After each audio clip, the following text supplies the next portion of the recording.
Exaltar-te-ei, ó Deus meu e Rei. Bendirei o teu nome para todo sempre. Todos os dias te bendirei e louvarei o teu nome para todo sempre. Grande é o Senhor e muito digno de ser louvado, a sua grandeza é insondável. Uma geração louvará a outra geração as tuas obras e anunciará os teus poderosos feitos. Meditarei no glorioso esplendor da tua majestade e nas tuas maravilhas. Falar-se-á do poder dos teus feitos e contarei a tua grandeza.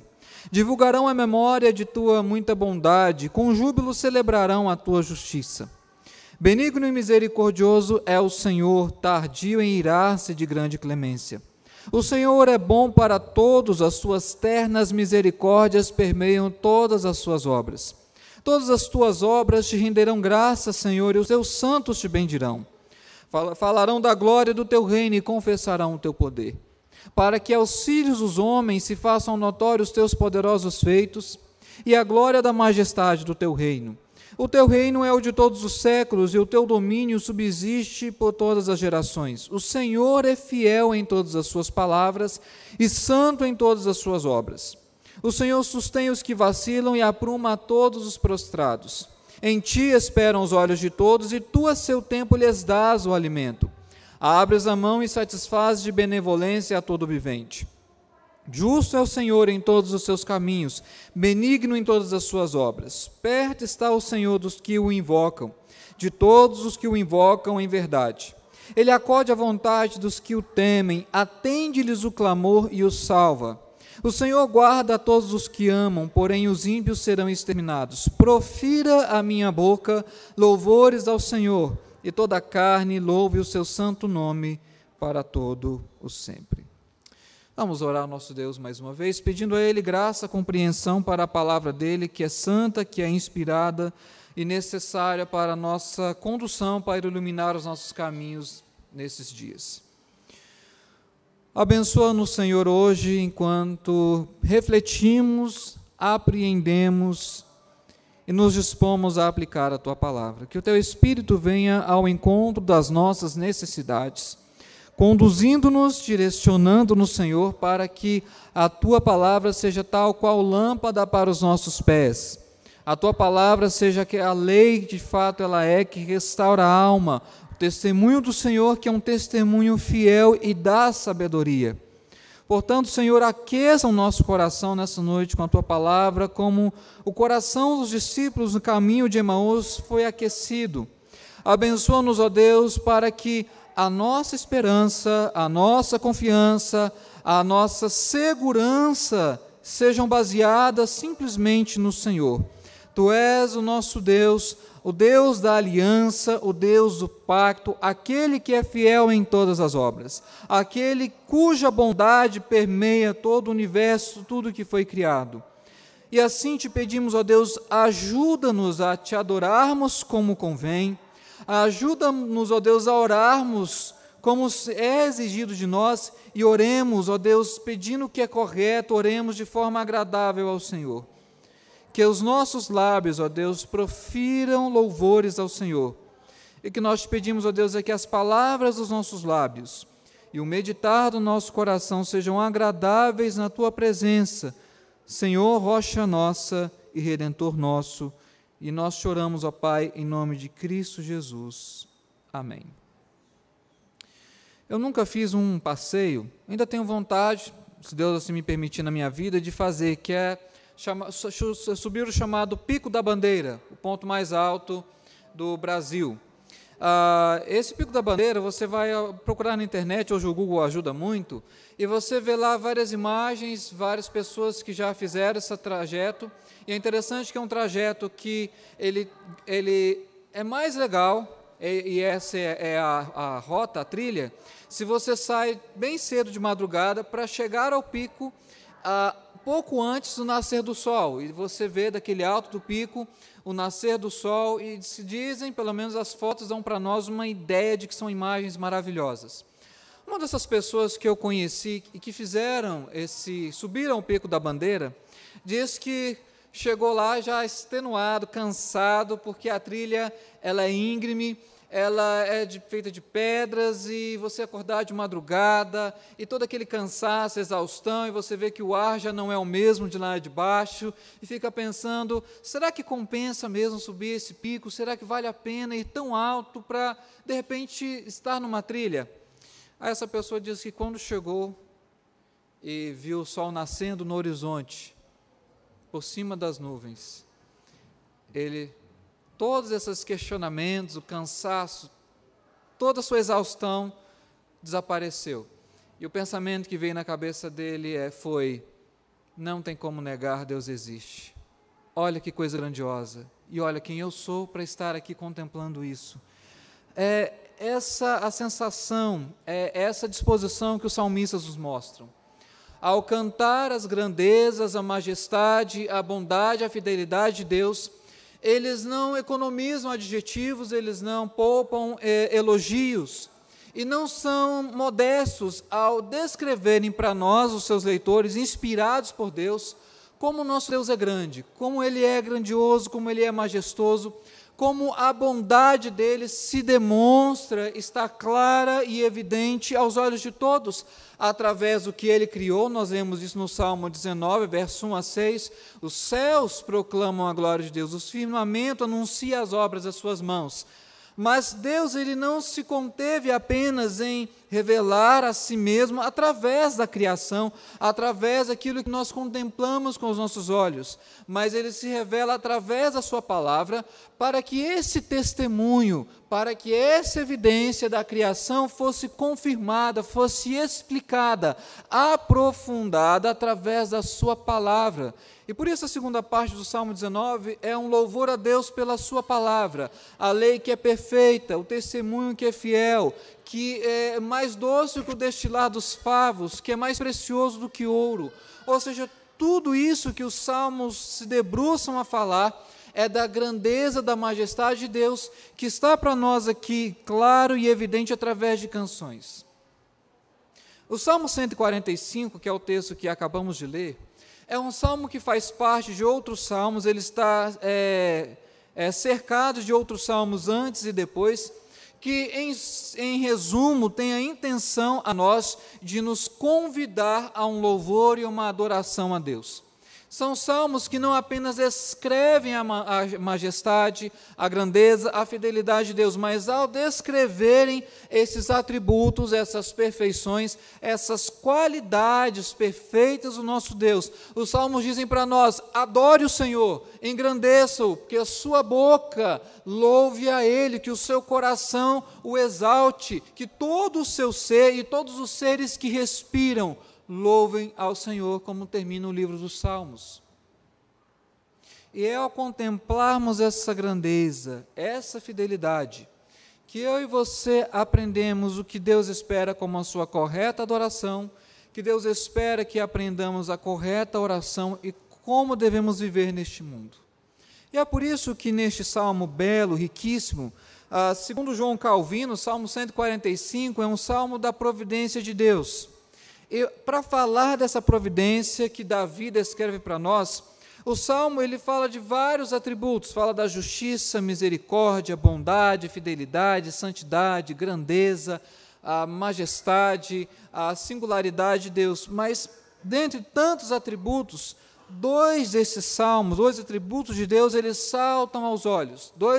Duas qualidades de Deus que Davi aqui faz questão de falar, repetir, reiterar, para que eu e você, ao lermos este salmo, saiamos dele maravilhados, quebrantados, saiamos dele assim humildes e contritos, e ao mesmo tempo com júbilo em nosso coração, porque nós compreendemos, nós apreendemos parte de quem é o nosso grande Deus. E é por isso que os dois atributos que mais Davi louva este salmo, primeiro é a grandeza de Deus. Isso está mais claro do verso 3 até lá na frente, o verso de número 12. E então, a partir do verso 13 até o verso 21, entre outros atributos, Davi vai falar da fidelidade de Deus. E sobre esses dois atributos, a grandeza de Deus e a fidelidade de Deus, eu gostaria de falar brevemente para nós aqui nessa noite. primeiro lugar, a sua grandeza. Isso está a partir do verso 3. Eu gostaria de pedir a você agora, com a sua Bíblia aberta, mantenha ela assim, que você leia comigo Salmo 145, verso de número 3. Salmo 145, verso 3, leiamos todos. Grande é o Senhor e muito digno de ser louvado, a sua grandeza é insondável. Os salmos, eles ao mesmo tempo são uma anatomia da alma humana, das expressões do coração humano, de alegria, de tristeza, de lamento, de regozijo, de vitória, de derrota. Ao mesmo tempo, o salmo também, os salmos trazem para nós os atributos de Deus. E é algo muito claro que quando os salmos eles descrevem quem Deus é, eles mostram para nós que o nosso Deus é infinito, ele não tem início, ele não tem fim. A sua grandeza é insondável porque a sua grandeza não tem limite. É o mesmo que pensássemos no tamanho do universo, o que para alguns é composto de bilhões de galáxias, essas galáxias bilhões de estrelas, mas ao pensarmos nessa grandeza, imaginamos que o nosso Deus, ele ainda completamente, infinitamente maior do que este universo. Refletirmos sobre a grandeza do nosso Deus, no sentido de que Ele é esplendoroso, a sua glória é que sustenta, ilumina este universo. É isso que o Salmo vai dizer no verso de número 5, que ele vai meditar no glorioso esplendor da sua majestade. O fato de que Deus ele é grande e a sua grandeza é insondável, deve nos conduzir a pensar que Ele é glorioso, que Ele é majestoso, que o nosso Deus, Ele está sobre todo o universo como aquele que criou tudo e coordena todas as suas coisas pela sua sabedoria, e essa glória de Deus permeia todo o universo, está presente em todos os lugares. É nisso que nós contemplamos a majestade de Deus. Mas veja, o Salmo não é apenas um salmo de contemplação. Ao mesmo tempo que o Salmo louva a Deus por um dos seus atributos, diz o que nós devemos fazer. Veja bem, no verso 3 diz que o Salmo, que Deus é grande, a sua grandeza é insondável. No verso 4 diz que uma geração louvará a outra geração as obras do Senhor. Em seguida, no verso 5, fala do esplendor da majestade de Deus, e no verso 6 diz, falar-se-á do poder dos teus feitos tremendos, e contarei a tua grandeza. O Salmo sempre ele vai da contemplação, da constatação de quem Deus é, aquilo que devemos fazer. Se nós chegamos à conclusão, na revelação da palavra dele, e naquilo que foi criado, de que ele é grande, de que ele é esplendoroso e majestoso, nós não temos outra opção senão narrar, contar, descrever isso geração após geração. É um tipo de narração, é um tipo de transmissão do conhecimento, da verdade de Deus, que ela não pode ser interrompida, uma geração ficar sem ouvir dos tremendos feitos do Senhor. Porque quando uma geração ela é privada de conhecer a grandeza, a majestade de Deus, essa geração ela não passa a perceber a sua própria história, não passa a perceber que o nosso Deus no passado, no presente e no futuro é um Deus cuja glória e majestade se mantém as mesmas. Permite-me ilustrar isso de duas formas, com dois exemplos. Primeiro, é o caso de muitas tribos indígenas do Brasil. A maior parte das tribos indígenas no Brasil, cada uma delas tem um dialeto, tem um idioma específico. E antropólogos, historiadores e outros que trabalham com a cultura indígena têm detectado que as próximas gerações indígenas, muitas delas não conhecerão o seu passado, não conhecerão a história do seu povo. E uma dessas razões é porque era comum da cultura indígena, no final da noite, todos se assentarem à roda na oca e ouvirem os mais velhos contar do passado. E ao contar o passado, descreviam as grandezas da tribo, as guerras da tribo e quem é essa tribo. O problema é que Hoje, com a infiltração da tecnologia, do celular, da televisão, não se conta mais o passado dessas tribos. Ou seja, nós veremos na geração de indígenas que não conhecerão a sua própria história, porque essa geração não está ouvindo da grandeza, da majestade de Deus. Mas um outro exemplo, esse de forma negativa, é que um filme lançado alguns anos atrás, chamado Prometheus, tenta explicar a origem do universo não como tendo sido criado por Deus ou pela que nós chamamos linha criacionista, de que Deus criou todas as coisas.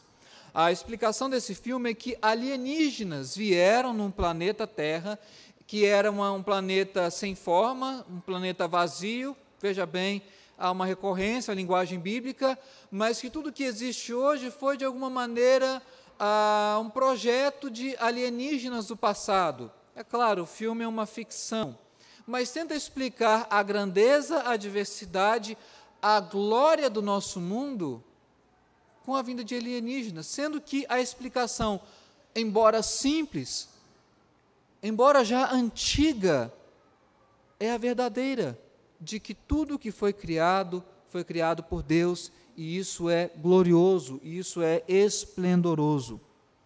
Ou seja, quando nós contemplamos a grandeza e a majestade de Deus, nós temos que contar, narrar, memorizar, transmitir, repetir aquilo que Deus fez no passado de forma inegável.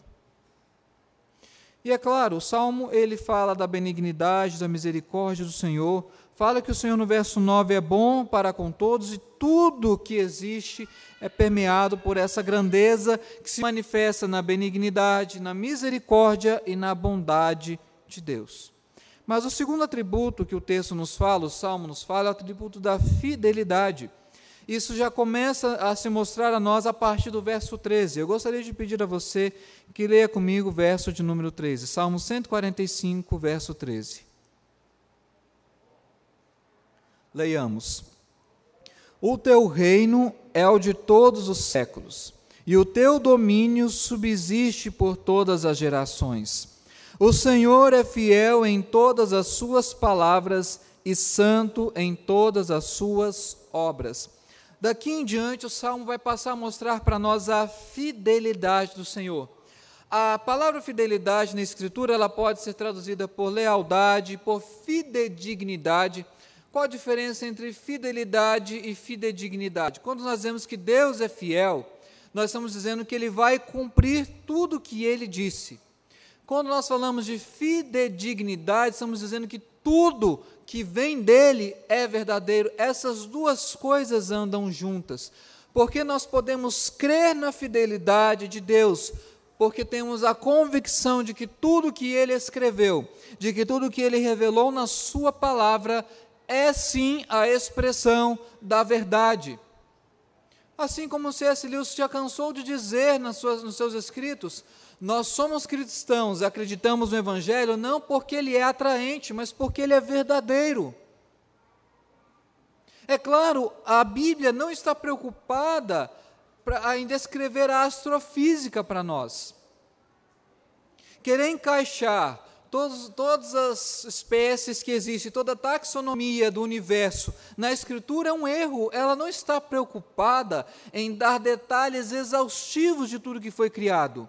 Não temos aqui um manual de biologia, de física, de história, nem nada disso. Mas naquilo que ela se propõe a falar para nós a respeito de Deus, da história da salvação, ela é a verdade.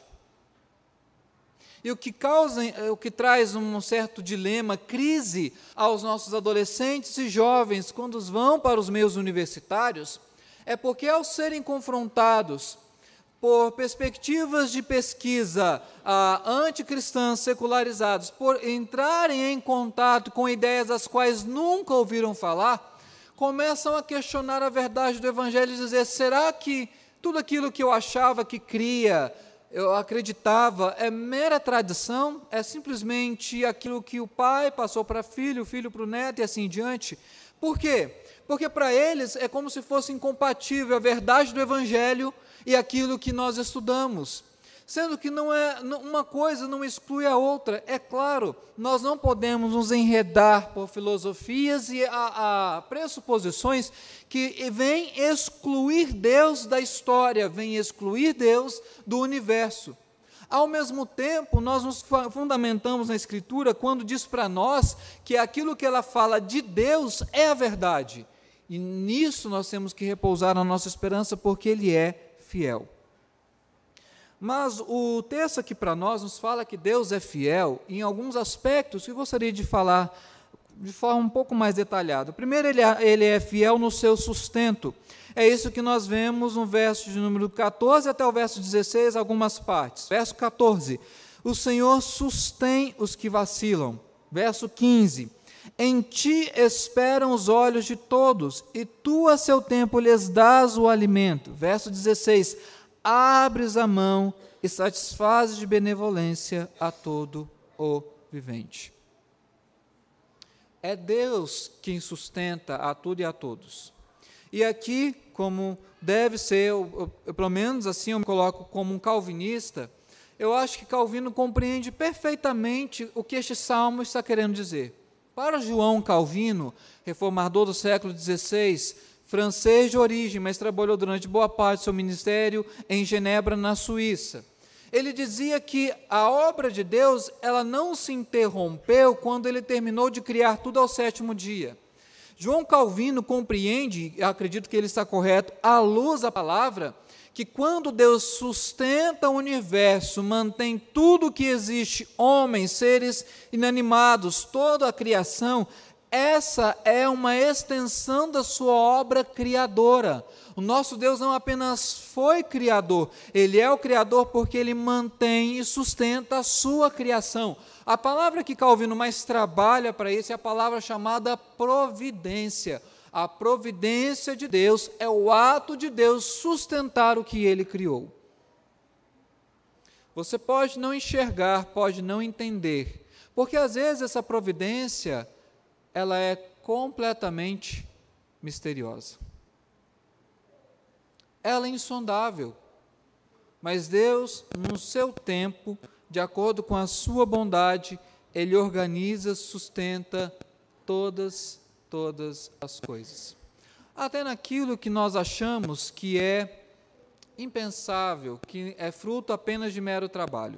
Deixa-me contar um caso real, não vou citar o nome, mas de alguém me compartilhando como ele viu a bondade de Deus em termos exatos, uma linguagem exata. Ainda esse ano, essa pessoa na virada de 2017 para 2018, teve muitas despesas com escola, crianças, filhos e tudo mais. E havia um déficit no seu orçamento. Não sabia de onde poderia vir esse recurso. E durante parte de suas férias, ele trabalhou, mas trabalhou em família, não sabendo exatamente quanto queria receber, afinal não era um trabalho assalariado, não era nada de contrato, né? Um trabalho que ele resolveu fazer durante as férias para ajudar uma situação familiar. Passou-se o tempo, voltou para a sua cidade onde tem o seu trabalho, e quando não, ele recebeu um fruto inesperado desse trabalho. Mas não é só receber um valor daquilo que ele trabalhou, mas é porque o valor que ele recebeu era em termos de reais e centavos exatos, aquilo que ele precisava, exatamente. Se era R$ 145,85, por exemplo, foi exatamente o que ele recebeu, a providência de Deus. Talvez eu e você que estamos sentados aqui, ou você que me escuta, ou eu que estou aqui, nós sabemos exatamente que só não passamos fome, ou só não ficamos em situação pior, porque no momento exato, na hora exata, Deus nos socorreu. Essa é a sua providência. Ele é fiel. Ele foi até agora, será até o fim. Mesmo na nossa infidelidade, Ele se manterá fiel. O que nos assusta é a forma como, às vezes, os evangélicos se esquecem da palavra e se assimilam a músicas que não ajudam na compreensão da teologia verdadeira. Por exemplo, uma música de uma cantora evangélica, uma parte da sua letra diz o seguinte: que Deus não tem compromisso com quem não tem compromisso com Ele. Vou repetir a letra da música, parte da letra. Deus não tem compromisso com quem não tem compromisso com Ele. O que você acha dessa afirmação? Ela é verdadeira? Claro que não. Mesmo que nós sejamos infiéis a Deus, Ele é fiel. Ele não depende do nosso mérito, da nossa boa ação, Ele não depende nem da nossa disposição em servi-lo para que Ele seja fiel. Ele sempre foi, Ele é eterno, Ele é suficiente em si mesmo, Ele não precisa de nenhum de nós, Ele não necessita das nossas boas ações, daquilo que dizemos como que migalhas querendo oferecer para Deus, porque Ele já se basta. Ele criou o universo e o mundo não porque havia uma necessidade em Deus de se relacionar. Ele é autossuficiente. A Trindade, Pai, Filho e Espírito Santo, não precisam de nós. E nós, cristãos, temos que nos assentar e nos colocarmos no nosso devido lugar, porque a partir do momento que eu e você resolvemos não dar glória a Deus, Ele continua glorioso. Se nós resolvermos não servi-lo mais, sejam quais razões tivermos, Ele vai substituir-nos e colocar outra pessoa em nosso lugar para servir a Ele, às vezes melhor do que nós servíamos. Se você resolver não adorar a Deus, porque acha que a vida está difícil, que tudo está muito complicado, que Ele não está merecendo a sua adoração por tantas coisas que Ele tem te dado de feito passar, você pode ter certeza, Ele dispensa a sua adoração, o seu louvor. Fique para você mesmo. Ele sempre foi, é e sempre será Deus, independentemente se você quer adorá-lo ou não. Mas se você se dispor a fazer isso, faça por causa da graça de Deus que foi derramada em sua vida.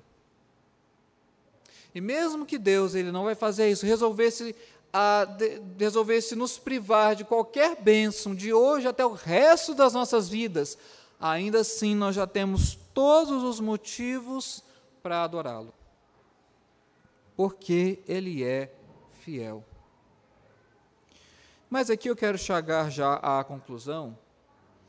O problema não está em compreender a grandeza e a fidelidade de Deus postas, claras e evidentes na Escritura. A grande dificuldade é porque mesmo que nós digamos que cremos, que acreditamos nisso, nós achamos isso muito abstrato, muito teórico, muito distante, e não entendemos como isso vai para a prática. Então, permita-me aqui tentar traduzir com a conclusão, a aplicação do próprio texto em primeiro lugar. Vamos lá. Como é que o texto aplica a grandeza e a fidelidade de Deus? Primeiro, ele aplica através da oração. Verso de número 18. Perto está o Senhor de todos os que o invocam, em verdade. Verso 19. Ele acode à vontade dos que o temem, atende-lhes o clamor e os salva. Donald Carson, no seu livro Um Chamado à Reforma Espiritual, ele é perspicaz. Eu gosto do Carson para escrever. Ele pergunta qual que é o maior problema do mundo hoje, qual que é o maior problema da igreja hoje. Alguns poderiam falar, é a falta de ética e moral, é a falta de santidade, é uma série de coisas. E ele vai no ponto certo. O maior problema da igreja hoje é falta do conhecimento de Deus. E o sintoma mais claro da falta do conhecimento de Deus é a oração. Nós oramos pouco, oramos mal e queremos grandes coisas, grandes respostas de Deus. Confessemos, há uma hipocrisia do nosso coração, não? Nós passamos dias, semanas, sem meditarmos, sem refletirmos e sem nos dedicarmos à oração. E quando resolvemos orar, é por alguma questão da nossa contingência, da nossa situação, vida, da nossa situação, e é para pedir. E Deus, ainda na sua vontade, a palavra dele diz que Ele nos atende. Não porque merecemos, não merecemos nada, mas porque Ele é bom. Primeiro é a oração. Mas, em segundo lugar, é através do louvor, verso de número 21. Eu gostaria de pedir a você que leia comigo o verso de número 21, todos juntos. Leiamos.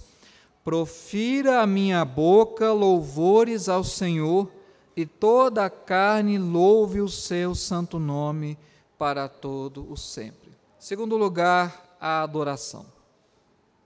Eu quero caminhar aqui para a aplicação, começando de trás para frente, começando da adoração e seguindo de volta a oração e outras coisas.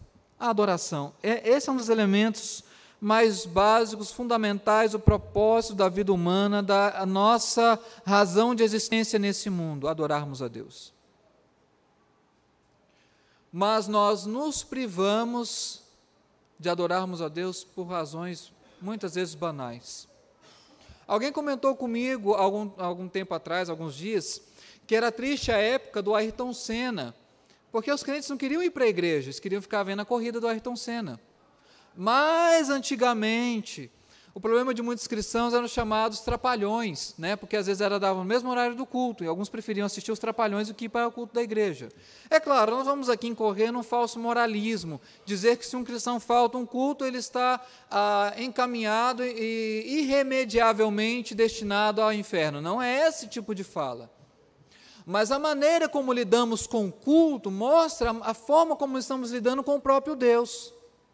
Você quer que eu seja mais claro? Nós assistimos aqui algum vídeo um tempo atrás de um pastor coreano que observou a forma da igreja brasileira e por que a igreja brasileira não foi atingida por um avivamento, e uma das marcas é a forma como os brasileiros se portam no culto. Sim, nós levantamos, nos dispersamos, olhamos o celular para outras coisas que não tem nada a ver com a adoração principal a Deus, não chegamos no horário, saímos antes de terminar o culto e achamos que Deus está satisfeito com isso? Erro nosso, engano nosso. Nós nos enganamos, mas a Deus não. A adoração. Eu quero dizer a você, se você não tiver motivos reais, bíblicos, justificáveis, você não pode deixar de adorar a Deus por uma razão qualquer. E mais, ao estar em culto, concentre a sua atenção e o seu ser em adorar aquele que é digno da sua vida. Porque é para isso que você veio aqui. Mas eu gostaria de falar também da oração. A nossa vida de oração ela é muito fraca, ela é medíocre, para ser mais exato. Nós não oramos muitas vezes pelos pedidos que são feitos nos grupos de WhatsApp. Oramos? Somos ávidos para fazermos pedidos de oração, mas não oramos pelos outros.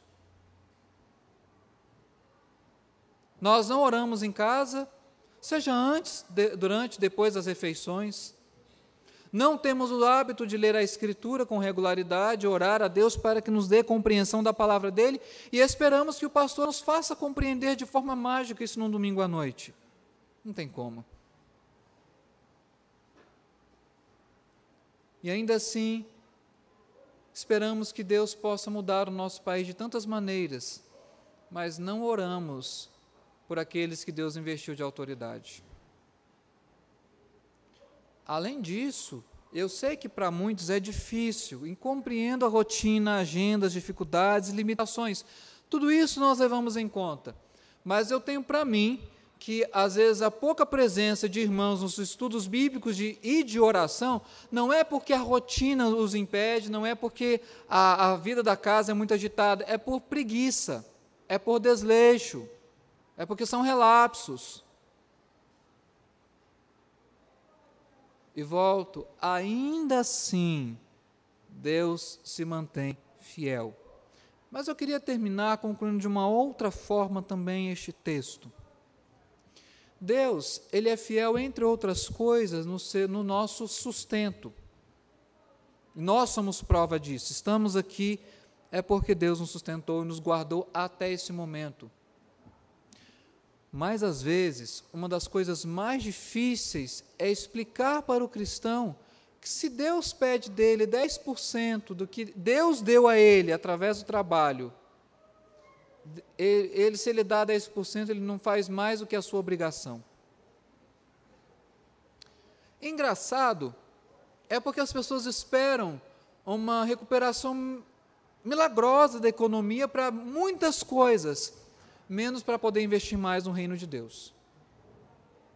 O cristianismo, ele afeta algumas áreas, mas quando chega na área financeira e do bolso, está excluído, porque nos ensina renúncia, liberalidade. Se Deus nos sustenta, por que menos de 50%, às vezes, dos membros da igreja não são dizimistas? Deus sustenta 100%, isso é evidente. Mas por que, eu falo assim, nas igrejas da nossa região, de estudo feito por uma comissão do nosso sínodo, foi detectado que menos de 50% dos membros comungantes da igreja, profissionalmente ativos, eram dizimistas. E dizer assim, dizimistas não só daquele que entrega parte da sua renda, mas de pessoas que não entregam nada, absolutamente nada. E às vezes, irmãos, não é fácil para a igreja, tanto local, presbitério, sínodo, Supremo Concílio, que tem muita vontade de mandar mais missionários para o campo transcultural, precisa plantar mais igrejas no Brasil, e precisa ajudar mais os seminários, porque, não sei se você sabe, a mensalidade que os nossos seminaristas pagam no seminário, parte do curso do seminário é subsidiado pela Igreja Presbiteriana do Brasil. E é sempre, todos os anos, ou todas as reuniões do Supremo Concílio, um malabarismo para conseguir não cortar a maior parte dessa verba. Porque a primeira coisa que as pessoas cortam o seu orçamento é o dízimo, quando as coisas apertam. Se Deus é fiel, por que temos sido tão infiéis a Deus em várias coisas, entre elas o dízimo e a oferta? Deixa eu te dizer, Deus não vai te inocentar, ok? Deus não vai te justificar. Ele sabe exatamente no seu coração por que você não é fiel a Ele. E deixe-me dizer, independente das desculpas que você arruma para Deus, Ele sabe perfeitamente que não passam de desculpas esfarrapadas, porque Ele tem sido fiel.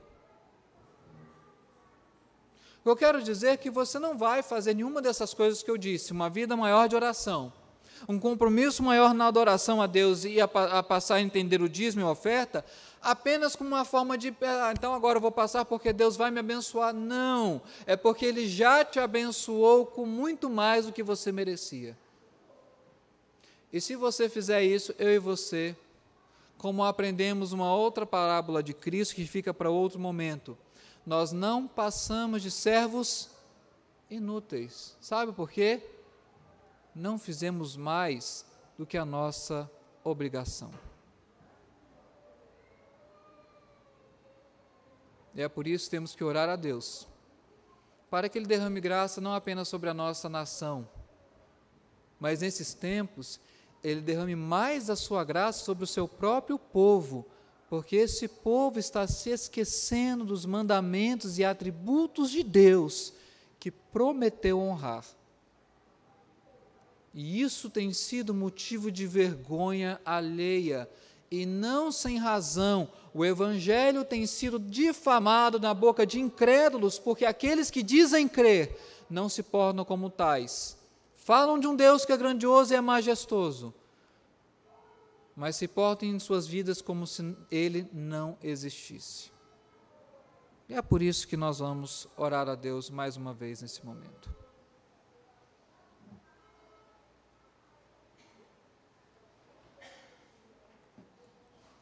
Senhor, perdoa-nos a nossa infidelidade.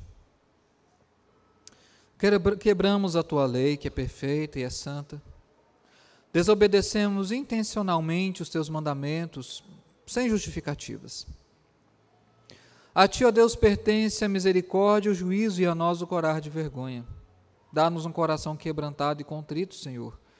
Ajuda-nos, ó Deus, porque somos fracos, pecadores, somos limitados, falíveis, suscetíveis a erros. Mas também cremos na grandeza do Teu poder, na Tua força que nos supre, Deus, e faz com que mesmo que nós comecemos a andar de maneira cambaleante, trôpega, o Senhor nos firma os passos, firma os nossos passos, firma os passos da Igreja Presbiteriana Jardim Goiás, de cada família, de cada membro individualmente. Que possamos orar mais a Ti, orar de forma correta, conforme a Tua palavra. Possamos, ó Deus, adorá-lo como o Senhor é digno, com o coração disposto, quebrantado, alegre, por comparecermos como o Teu povo perante a Tua presença. Ajuda-nos, ó Deus, a termos uma atitude correta para com aquilo que tem nos vindo como sustento. Nós temos muitas dificuldades para isso.